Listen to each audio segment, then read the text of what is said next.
Welcome to Burlap Teachers. Enjoy the video. Inspect the string to find the break point and any worn sections. Loosen tuning posts slowly until the string is slack and safe to handle.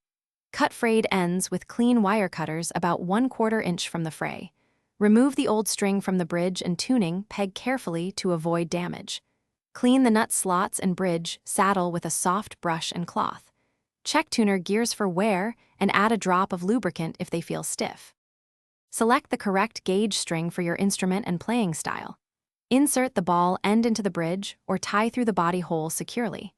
Thread the string through the tuner post with 2 to 3 winds for stability. Pull the string taut and tune up slowly to pitch to seat the winds.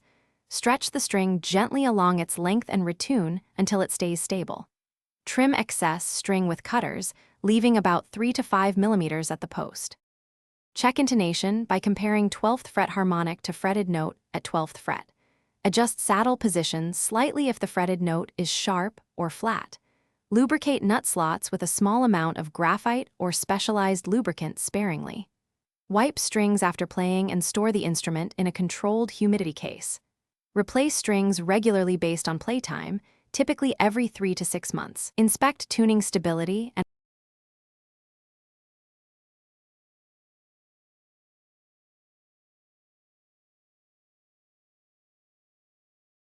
Thanks for watching. Consider subscribing if this video helped you.